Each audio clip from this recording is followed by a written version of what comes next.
everyone, welcome back to my channel and welcome to my brand new series. This series I decided to call Lessons from Life, where I just share my thoughts on different topics and I treat it a little bit like a digital diary. A reason why I love travel so much in general is because it expands your comfort zone. So you feel more comfortable in new situations, places, when you meet new people. It's so amazing because when you're in a new place, you are detached from all the past versions of yourself and who you were back home. Because when you live in a place for several years in a row, or even longer, you can live in a place your whole life, you are attached to the all past versions of yourself that you were in that place. But when you go somewhere and you go there alone, without anyone who's attached to you and who you are at home, you get a clean slate. So it doesn't really matter who you are, what mistakes you made, what happened in your life, what happened to you, what traumas you have. It doesn't matter because nobody knows you. You can show up as whoever you want. And I find that that's so powerful and it's such a great experience because it's so therapeutic. Another reason why I think travel and solo travel especially is so great is because you can heal your inner child. You basically can go on an adventure whenever you want. You can end up any place. You can just get out of your hotel or Airbnb, whatever, and you can just go to a city you don't know and you can go anywhere. You can just walk down the street and discover new places. You can meet new people. That's amazing because when you live in a place for so long, you have the kind of default map of a place in your brain and it isn't that exciting anymore. But when you're in a new place, like you're a new person, you can do new things and you don't know where you're gonna end up, which is amazing. I think it's really healthy though. Like, my storage keeps ending and I did my best to fix the lighting, but it took a while, so we're back. I was talking about the way traveling heals your inner child. And I'm gonna make an assumption here, but probably when you were younger, when you were a little kid, every single outing seemed really exciting. Like going shopping, going to the mall, going, I don't know, anywhere. That was so exciting, and like going to the park or the playground. And now that you're an adult, you can do the same thing, just with countries. Isn't that really exciting? Also, Minecraft. That's a really stupid example, but let's say that. When you go further, the map is loading and you know what's like further.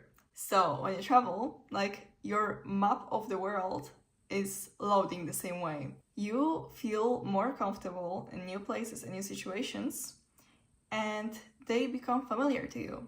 And that way you can discover the whole world like place by place. And I really like to think about it this way because it's just so fun.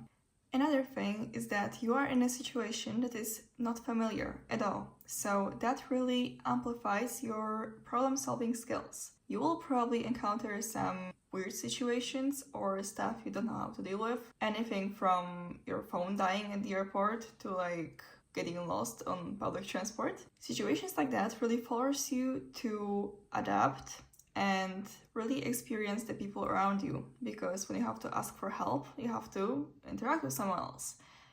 And I think that that's really healthy and good for you. And also, travel in general forces you to adapt to a new culture and kind of see yourself from an outside perspective, because when you're at home, you're really used to yourself. Everyone else acts like you know everyone around you, their habits, the culture. And when you go somewhere else, all of the things that are so normal to you can be completely foreign. And you have to adapt to the way people live in a different place. For example, in Singapore, I had a really stressful situation because I copied a checkout date and my flight details from an email I got from my dad because he booked it for me. And I just automatically copied that to my calendar. But the time was somehow wrong. So I was supposed to be out of my hotel. I was supposed to already be checked out. And I was sleeping. I woke up to the cleaning service and So I really had to test myself, like the way I act under pressure, and I don't really know what's happening, but I really appreciate situations like this because when I get out of it, I'm so proud of myself, and I remember situations like that for a long time because when I'm stressed again in a different situation and different environment even, I can remember that and be like, hey, you were okay, you managed something that was so unexpected, and you're okay. Like, that way you can actually build confidence and trust in yourself. Another and last thing I wanted to talk about is that the way you learn so much. You learn about the world, other people, new cultures, but also mostly about yourself. The way you manage different places, situations, events, the way you show up in the world and interact with other people when, for example, you don't even speak the same language, or just how much space you have for self-reflection. When I was in Bali, I had a lot of time to just sit with myself and think about things. Even on a plane, it was a really long plane ride. It was, I think, around 12 hours. And instead of listening to something the whole way, I gave myself time to just sit with my thoughts. And I feel like traveling really gives you space and time to do something like this, so you can bring those tools to your daily life, and it's really helpful when you're not traveling, when you're back into your routine. That's amazing. Thank you so much for watching, and I'm so sorry for how chaotic it all was, but see you next time in next episode of my Lessons from Life series, and I hope you have an amazing day, and don't forget to subscribe. Bye!